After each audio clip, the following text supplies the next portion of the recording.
The most expensive object on Earth in 2560 BCE was built in a country that did not use coins. At sunset, many of the people who built it were compensated mainly with bread and beer. The Great Pyramid rose nearly 481 feet above Giza. Millions of blocks formed a monument weighing close to 6 million tons. Its workforce had to quarry stone, move it, lift it, feed itself, repair tools, and repeat the process for years. Yet when a worker finished his shift, no foreman opened a chest and counted out cash. That is the thumbnail answer. It is also where the real mystery begins. That sounds almost absurd. How can jars of beer finance the tallest structure humans would build for nearly 4,000 years? How do you hire perhaps 20 to 30,000 people without a normal payroll? And how do you buy limestone from across the Nile, granite from hundreds of miles south, timber, rope, copper, cattle, boats, and years of skilled labor when your economy has no coins? The answer is bigger than beer. Egypt built a machine that could turn a harvest into wages, wages into labor, labor into stone, and stone into royal power. To see how it worked, we have to follow one worker's ration backward through the entire kingdom. First, the phrase, "without money," needs one correction. Ancient Egyptians understood value perfectly well. They kept accounts, measured grain, recorded obligations, compared goods, and knew when somebody owed more than he had delivered. What they did not have in Khufu's time was a cash economy built around minted coins. No standardized metal discs moved from a royal treasury into thousands of weekly pay packets. Value moved in physical things. Grain could be collected, measured, stored, and issued. Cloth could be delivered. Livestock could be counted. Labor itself could be demanded. A scribe did not need a pile of silver coins to know whether a village had met its obligation. He needed a measure, a record, a seal, and an authority powerful enough to enforce the result. That difference changes the entire mystery. Modern money allows a government to collect taxes in one portable form and spend the proceeds on almost anything. Khufu's government could achieve a similar result without converting the harvest into cash. It collected part of Egypt's output in kind and redirected that output toward a royal project. The state did not always stand between the farmer and the pyramid holding a coin. It stood between them holding a ledger. Imagine a farming village beside the Nile. The flood is withdrawn, leaving dark soil. Families sow grain, tend it, harvest it, and thresh it. Part of that crop supports the household. Part may support local officials, estates, temples, and workers. And part is claimed through dues, levies, or obligations tied to the crown. The grain does not need to be sold in a market first. It can be loaded into sacks, moved by boat, placed in a royal storehouse, and counted by scribes. Months later, the same grain can emerge as bread in a laborer's hands or beer in his jar. That is the first economic secret of the Great Pyramid. Tax did not have to become money before it became government spending. The harvest was already spendable. In fact, grain solved one problem that early coins would not automatically solve.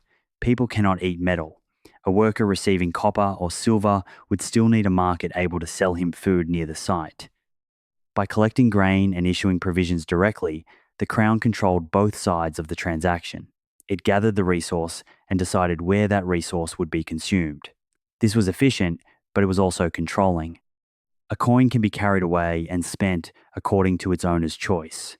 A ration is tied to a place, a schedule, and an institution. Miss the distribution, leave the crew, or lose access to the storehouse, and the value may vanish with today's meal. The system sustained workers while making them dependent on the organization feeding them. Grain also lasted longer than finished food. Stored under proper conditions, it could bridge the gap between harvest and construction season. Administrators could keep the kingdom's purchasing power in silos, then release it through mills, bakeries, and breweries only when labor was needed. So Egypt's treasury did not need to glitter. It needed to stay dry. But collecting grain is the easy part. A pyramid needs people, and this is where the most familiar story begins to collapse. For generations, popular images showed endless lines of chained slaves being whipped through the desert. archaeology points to a more complicated workforce. Harvard's Digital Giza project estimates roughly 20 to 30,000 native Egyptian workers. Some were skilled specialists. Many performed hard manual labor. Excavated settlements, workers' tombs, food remains, administrative ceilings, and crew markings reveal organization, provisioning, and social structure rather than one anonymous mass in chains. That does not mean every worker had freely applied for his dream job. Khufu ruled a deeply unequal state. Royal authority could demand labor as well as goods. Communities may have supplied rotating groups of men as part of their obligations. Some workers probably served temporarily, experienced craftsmen, managers, boat crews, and support staff were needed for much longer. The result was neither a modern salaried workforce nor the simple slave army of cinema.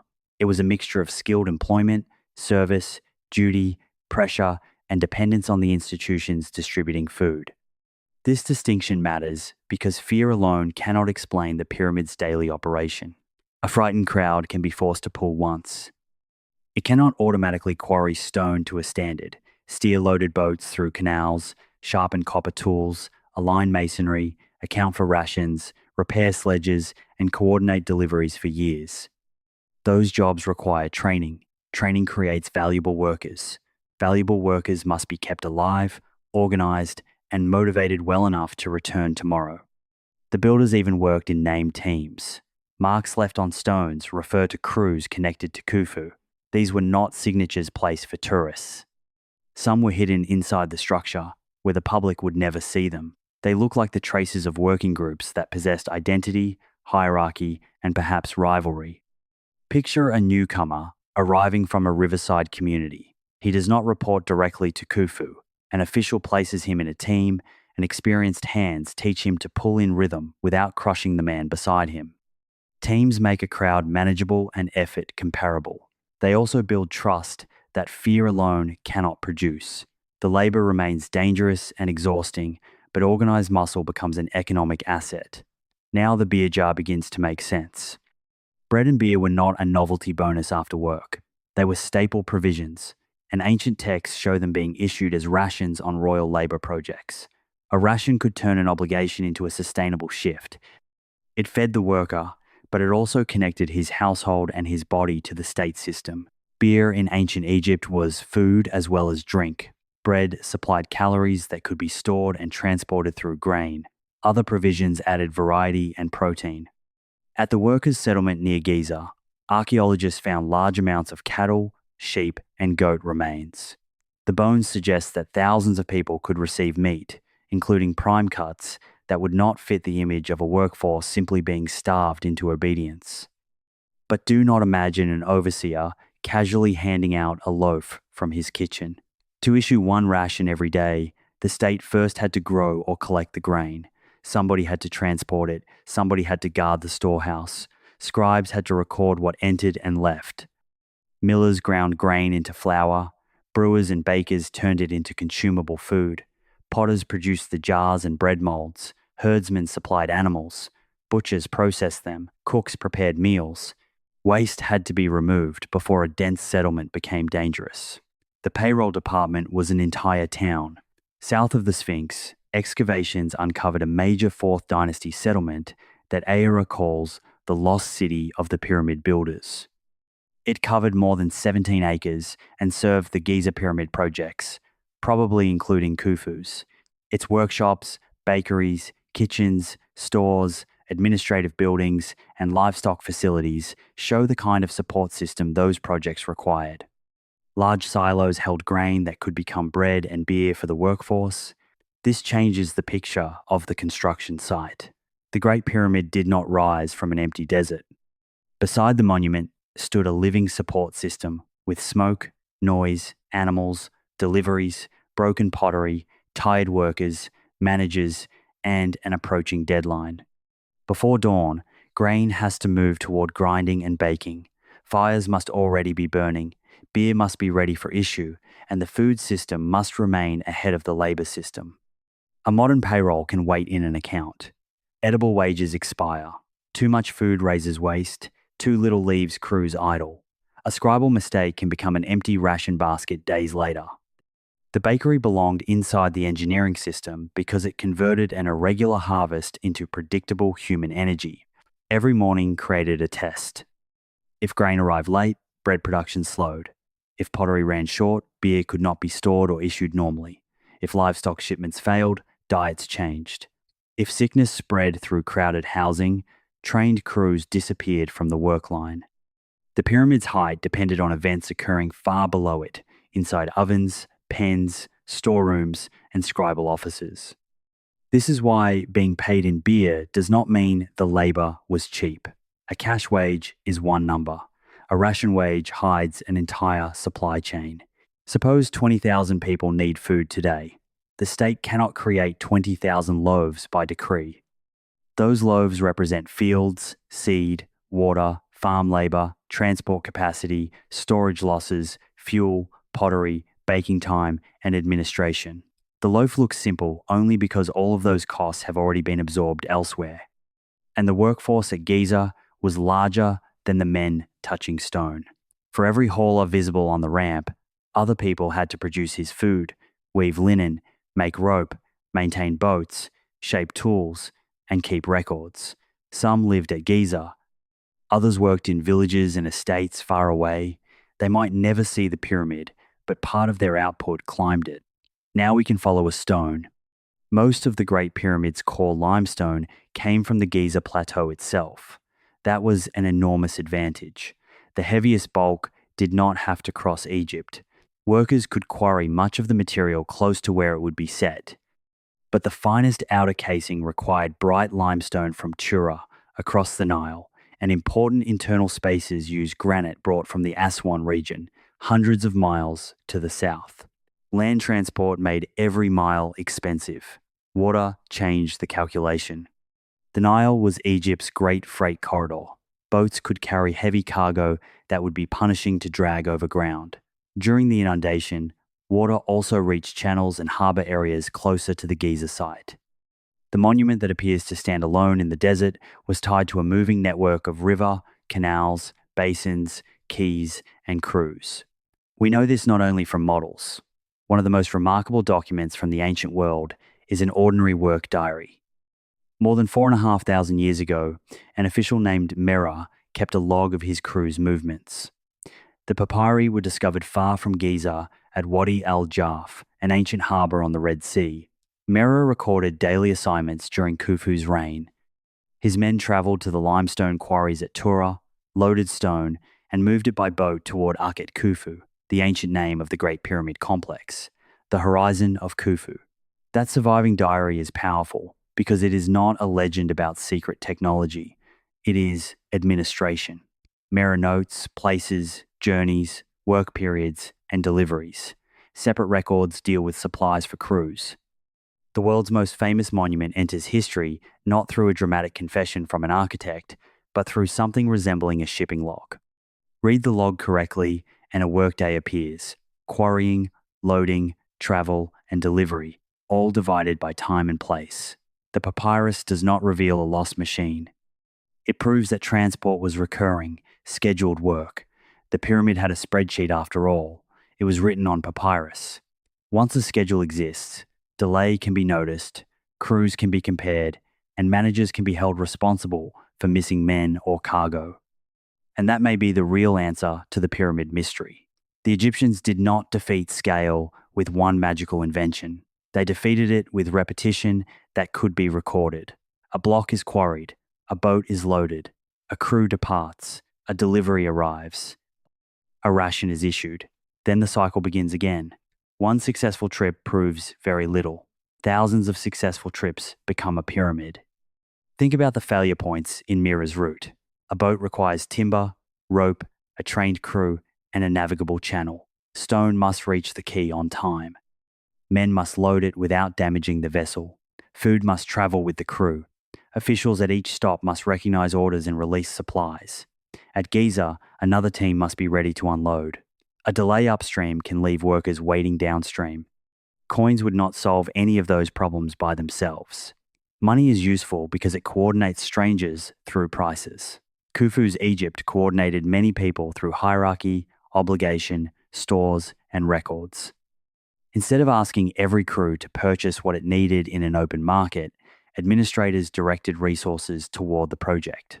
The system was less flexible than cash, but for one gigantic, repetitive goal, it could be brutally effective. The scribe was therefore as important to the pyramid as the stone hauler. A ruler cannot command what he cannot count. Grain entering a storehouse had to be measured, rations leaving it had to be tracked, crews needed assignments, goods needed seals, officials needed authority. Shortages had to become visible before thousands of workers ran out of food. No one has discovered Khufu's complete construction budget. We cannot open a surviving ledger and calculate a final total. The evidence comes in pieces: settlements, animal bones, bread molds, tools, seal impressions, quarry marks, tombs, harbours, and papyri. Together, they reveal something more useful than a single price. They show the form in which the cost was paid. It was paid in grain removed from storage. It was paid in cattle sent toward Giza. It was paid in months of labour that villagers could not use elsewhere. It was paid in boats, rope, timber, copper, cloth, and administrative time. And it was paid in the risk carried by human bodies moving stone. The absence of coins did not make any of this free. It merely hid the price from anyone searching for a treasury emptied of cash. This also explains why estimating the pyramid's cost in modern dollars produces more spectacle than understanding. What exchange rate should convert a farmer's compulsory service into a 21st century wage? What modern price belongs on grain collected through royal authority? Should a limestone block be valued at today's quarry price, today's labour price, or the food once consumed by the crew that moved it? The better measure is opportunity cost. What Egypt gave up to build this instead of something else. Every worker at Giza was unavailable for another task. Every sack of grain issued there could not be eaten elsewhere. Every boat hauling casing stone could not carry a different cargo. Every skilled mason serving Khufu was not building another tomb, wall, canal, or house. The pyramid concentrated a share of the kingdom's surplus into one place for years. The burden was widely distributed. One village might surrender grain, another men, and estate cattle, and a workshop rope or cloth.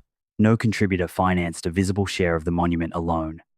Administrators combined thousands of smaller obligations into one project. That made the cost easier to hide as well as possible to collect. A farmer could see a sack leave his village without seeing the block it would eventually help lift. By the time bread reached Giza, the first payer and final worker might be separated by distance, officials, and months of storage. Costs felt remote. That concentration was possible because Egypt possessed three advantages at the same time. The Nile produced agricultural surpluses and provided a transport spine. A centralized monarchy could claim resources across a long, narrow country. And an administrative class could translate royal orders into counter deliveries and organized teams. Remove any one of those, and the pyramid becomes far harder. Without surplus, the workforce must return to food production. Without water transport, distant stone becomes crushingly expensive. Without administration, grain spoils in one district while workers wait hungry in another. The pyramid was not just an engineering achievement placed on top of an economy. It was a test of whether the economy could make thousands of separate actions happen in the correct order. But we still have not lifted the stone. That is deliberate, because the exact ramp systems used at different stages remain debated. The Egyptians may have combined ramps, sledges, levers, embankments, and changing routes as the structure rose. Evidence does not justify pretending that one neat diagram has solved every level of construction. Economically, however, the crucial point is clearer. Even the perfect ramp is useless unless crews arrive fed, sledges are available, ropes hold, tools are maintained, and the next block is waiting. The great innovation was not a single machine that eliminated labour. It was a system that made enormous quantities of labour dependable. Copper tools wore down and needed constant attention. Sledges and ropes suffered under load. Quarry faces had to be prepared before haulers could move anything. Masons waiting at the pyramid depended on workers they could not see. The higher the structure rose, the more effort had to be invested in moving each load to its final position. This created a relentless throughput problem. If millions of blocks were placed over a reign measured in decades, long interruptions could not be normal. The site needed rhythm. Work groups had to know their roles. Deliveries had to arrive in useful sequence. A beautiful casing block, delivered before its setting course was ready, became an obstacle. A trained crew with no stone became a consumption cost with no progress. Scale came from division of labour. One crew quarried, another transported, another hauled, another shaped and set. Behind them, other teams baked, brewed, repaired, counted, guarded, and supervised. None of those workers built the pyramid alone. The organisation between them did. The economics also changed as the pyramid grew. At the base, a block had enormous horizontal distance to cover across the building site, but little height to climb. Higher up, the working platform became smaller, while every load had to rise farther. The remaining volume decreased, yet the effort required to place each unit could increase. Supply routes, ramps, and work areas had to adapt while construction continued around them. In other words, progress near the top was not simply a cheaper miniature of progress near the bottom. The project could not wait until the final year to discover that its system worked only at ground level. Planning had to anticipate a structure whose geometry changed the workplace every day. Crews who mastered yesterday's route might face a different turn, gradient, or staging point tomorrow. And above all of it ticked a clock no scribe could control: the lifetime of Khufu. This is where the popular question, how did they build it, can mislead us. It encourages us to search for a missing device, a secret ramp, a lost crane, a mysterious technique.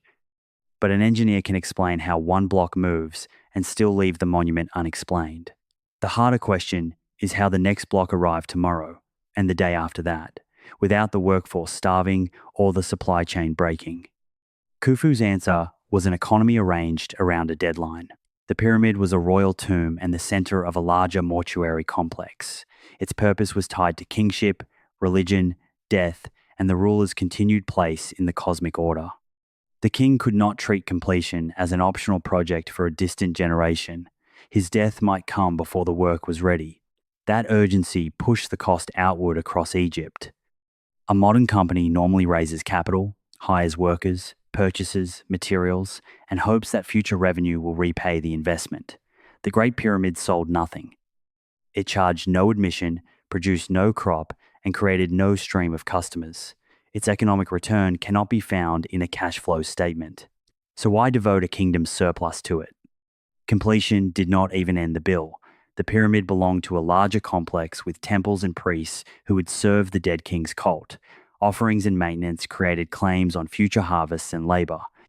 Setting the final stone changed the work being funded. It did not make the expense disappear.